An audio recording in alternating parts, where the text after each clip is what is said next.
Okay. So we just got the new 2021 14 by 19.7.5. That's the narrowest race board I've ever owned. So I'm pretty excited to test this thing out. The new ultra light carbon layup. One of their lightest and narrowest boards yet. I'm guessing it's probably gonna be their fastest too.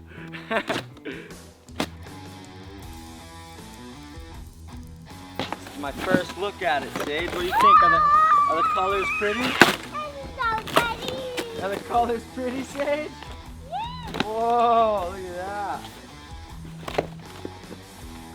This cardboard, a lot of people recycle it. Hopefully no one's throwing it away in the landfill. But at our house, we use this as garden fuel. So we'll throw our excess cardboard into paper shredders or wood chippers and be able to feed that to our worms, and then it turns into good soil. So we got a new board and worm food, a lot of worm food.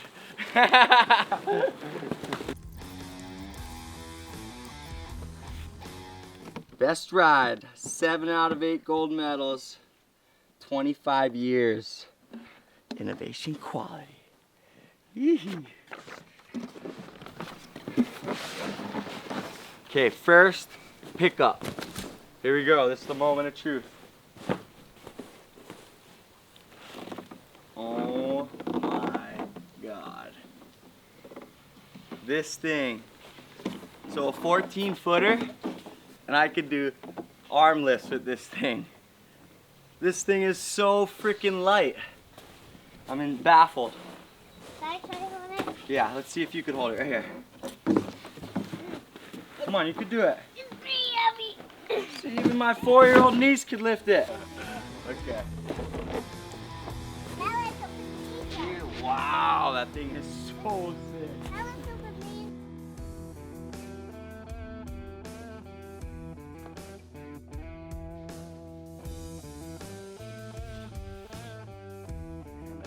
Narrow. Woo.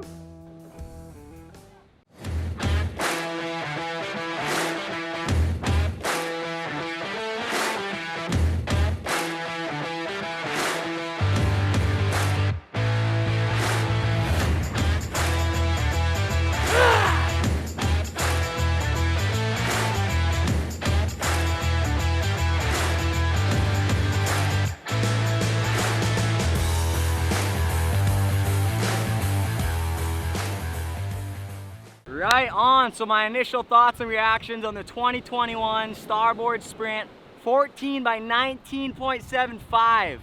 Not only is this one of the lightest and fastest boards I've ever paddled, but I'm really loving just the pure basic designs that really allow for racing to be that much more comfortable. One of the first things I noticed when entering the beach, getting ready to train some interval beach starts and sprints, was how convenient it was for the board to be sitting on its rail. In any start of a race, we're on our side, ready to go, waiting for the start of the race and for the horn to blare. To have the board sitting on its side, it's such a small detail, but I really like the ability to just have the board in position, ready for you when you're ready to start your run. These deep rails too, I don't even have the handles on, and I'm finding it really comfortable to wrap my hand around these rails and get a good grip running into the water like that.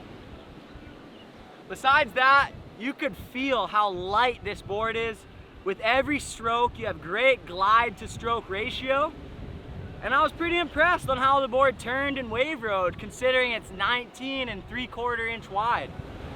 So really excited to put this thing to the test some more. Probably end up doing some distance endurance training on it later this week. Stay tuned. Oh yeah. There's a nice old piece of sunburnt microplastic. That one too. Tin foil.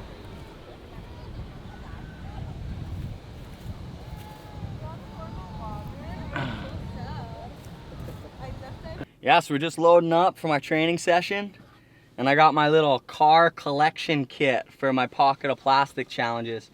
So I'm gonna unload today's pocket of plastic. And I do this every time I train, every time I go to the beach. Believe it or not, this cup was empty yesterday. I did 2 training sessions yesterday and I filled it up this much. Here's my afternoon training session today.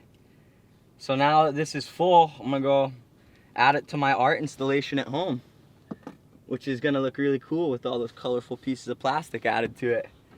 It's nice to be able to find a way to turn trash into something you could value, right? And little extra drive and motivation to not hesitate when you come by that piece of plastic. And so you know, I find it a big responsibility of ours as ocean goers, you know, to leave it more clean than we found it. And it kind of makes it really fun when you could see it as little pieces of treasure. And so Kim and I, we turn those pieces into art. We'll make little cool installations where we could share it with our friends as gifts, or even display it at our home. And people ask us, like a normal piece of art, whoa, that's cool, what is that? And it has a story too, because every little piece of plastic traveled thousands of miles potentially over the ocean, catching sunburns and stories that we wish we could hear, and then eventually wash up on the shores of Hawaii, ready for us to collect. And yeah, makes it more fun.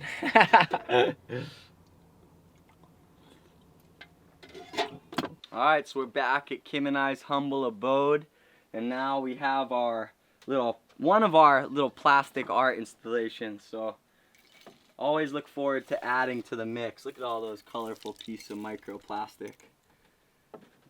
And a little bit of net.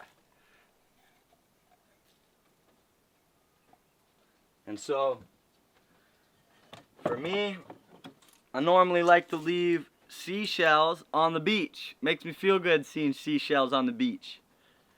I don't like seeing plastic on the beach.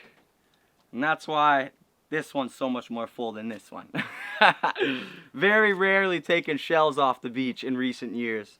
Mostly just filling the pockets with plastic. But hey, both have an aspect of art to it, right? Both have a unique beauty to it. And another little art installation is, oh, their house is a fucking mess. Probably maybe more tight on this stuff so you can't tell how dirty our house is. Here's another cool art installation Kim and I did. So we had all these little pieces of microplastics. We did oil-based paint and a little bit of adhesive, and made some creative little stuff going, bro. And so this sits with pride at our house, and has a story. I think I remember the day we collected this stuff. We were at Kahului Harbor, and I taught Kim how to wing foil for her first time. And I remember at the end of our wing foil session, I asked Kim if we wanted to go see if there was any microplastics collecting out on the beach. We ended up getting a few beautiful, colorful pieces, and when we got home, Kim decided to get creative with these tiny little canvases she had. And yeah, so just another way to turn, you know, your blue life into an exciting new process.